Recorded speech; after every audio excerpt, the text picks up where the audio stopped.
सभी कृषक बंधुओं को मेरा नमस्कार।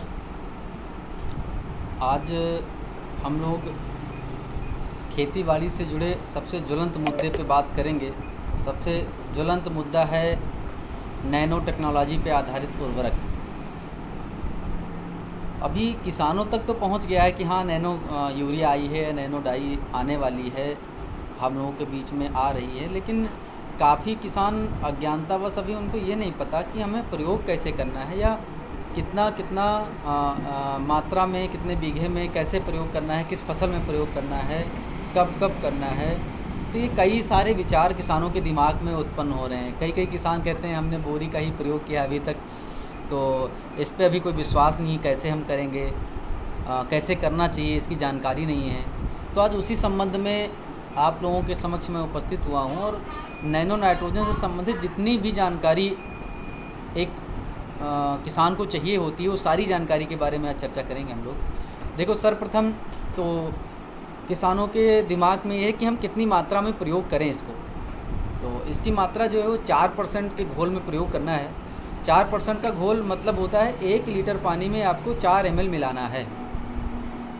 अब कैसे मिलाएंगे? जैसे मान लो काफ़ी किसान कहते हैं कि एक टंकी में कितना मिलाना है ये बताओ। तो भाई अगर 15 लीटर की टंकी आपकी है तो उसमें आपको 60 ml मिलाना है, और अगर आपकी 25 लीटर की टंकी है तो उसमें आपको 100 ml मिलाना है।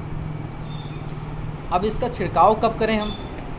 तो छिड़काव आपको करना होगा, जैसे मान लो अभी गेहूं की फसल आप लोग लगाएंगे, तो गेहूं की फसल लगाने के बाद में जब आप पहली सिंचाई करेंगे और सिंचाई के बाद तुरंत यूरिया डालते हैं आप लोग, तो इसमें क्या है कि सिंचाई के बाद 2-3 दिन रुकना है, हमें थोड़ा खेत सूख जाए जिससे चलने लायक हो जाए, उसमें स्प्रे करने लायक हो जाए, फिर आपको क्या है स्प्रे कर देना है। अब पहला स्प्रे इसमें करना है आपको। दूसरा स्प्रे इसका जो है जब आप में दाना बनने वाला हो उस समय आपको करना है, सेम घोल में, जैसे 4 ml पर लीटर के हिसाब से ही आपको करना है। दूसरी बात, जो किसान हमारा प्रयोग कर चुके हैं यूरिया, उन लोगों से कुछ किसानों की शिकायत है कि सर ये काम नहीं कर रहा। हमने पूछा कैसे जाना काम नहीं कर रहा? बोले सर कालापन नहीं आया। तो भाई यूरिया का काम कालापन करना नहीं होता है। यूरिया का काम होता है पौधे में प्राकृतिक रूप से वृद्धि करना, और जो काम करना होता है वो पूरा काम ये करती है, प्राकृतिक रूप से पौधे में वृद्धि करती है। अच्छा, पौधे में कालापन आया क्यों नहीं, इसका भी मैं संदेह दूर करना चाहता हूँ आप लोगों को।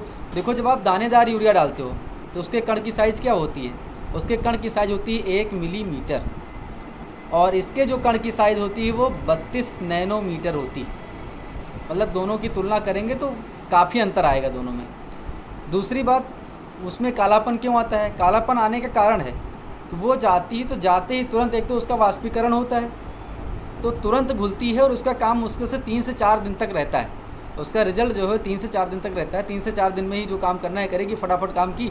और क्या हुआ कि जैसे आवश्यकता उसको 100 ग्राम की लग गई 250 ग्राम, तो उसमें क्या हो, थोड़ा सा ज़्यादा हो गया भोजन, तो उसको जो है कालापन थोड़ा दिखने लगता है। लेकिन इसमें क्या होता है कि पौधे को जितनी आवश्यकता है उतने मात्रा में ही नाइट्रोजन प्रदान करती रहती है। और सबसे खासियत है इसमें, सबसे खास बात ये है कि ये किसी भी फसल में पूरे जीवन चक्र भर काम करता है। जो फसल का जीवन चक्र होता है, जैसे मान लो गेहूं का आपका 110 दिन, 120 दिन, 140 दिन की आपने लगाया, तो पूरे 140 दिन ये काम करता है। थोड़ा थोड़ा पौधे को प्राप्त होता रहता है और धीरे धीरे काम करता रहता है। और उसमें क्या होता है, वो 3 से 4 दिन ही काम करती है, उसके बाद में फिर आपका काम खत्म, दोबारा फिर आपको डालना पड़ता है। तो देखो, इसी वजह से कालापन पौधे में नहीं आता। तो ये संदेह आप लोग भूल जाओ, ये भ्रम अपना दूर कर दो कि यूरिया डालने से कालापन आता है। यूरिया डालने से कालापन नहीं आता। यूरिया का काम होता है पौधे में प्राकृतिक रूप से वृद्धि करना, जो ये बखूबी बहुत अच्छे तरीके से करती है। दूसरी बात, अब हम आते हैं लागत के बारे में। देखो, जो यूरिया आप बोरी वाली खरीदते हो उसकी लागत जो है लगभग 1000 रुपये के आसपास आती है। सब्सिडी कटने के बाद आपको 266 रुपये 50 पैसे की मिलती है, और इसकी लागत जो है ये आपको जो मिलती है वो 240 रुपये की मिलती है। तो एक तो रेट का डिफरेंस हो गया।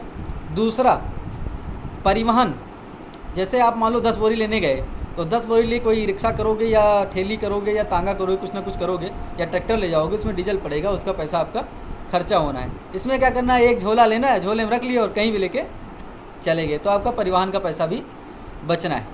तीसरी और सबसे मेन बात, जो अभी तो हम लोग नहीं समझ रहे, लेकिन भविष्य में हम लोगों को मजबूरीवश समझना पड़ेगा, मेन बात ये है कि ये पर्यावरण जो है प्रदूषण नहीं करती। पर्यावरण प्रदूषण क्यों नहीं करती? क्योंकि इसका जो है वाष्पीकरण नहीं होता।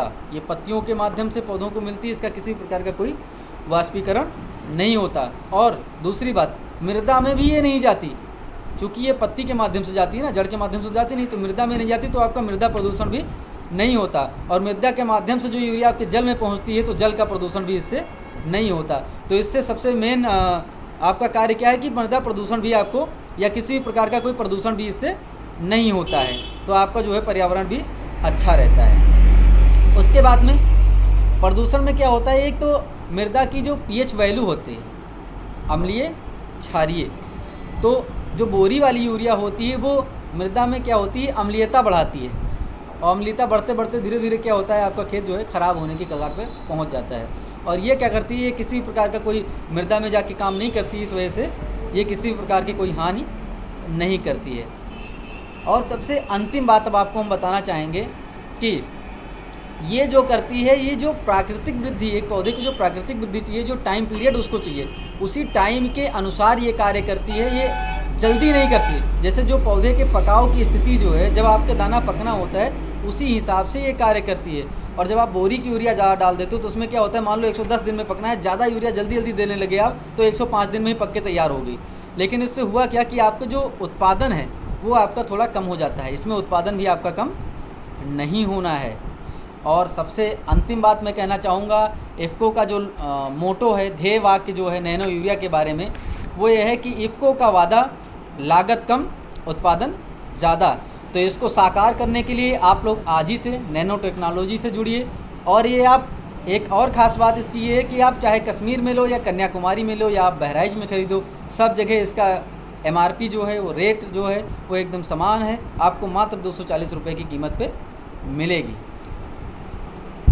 आज के टॉपिक में बस इतना ही। अगर आप लोगों को लगता है कि नैनो के बारे में कोई जानकारी छूट गई है तो आप लोग कमेंट बॉक्स में कमेंट कर सकते हैं, हम अगली वीडियो में आपको बची हुई जानकारी, शेष जानकारी से अवगत करा देंगे। बहुत बहुत धन्यवाद, नमस्कार।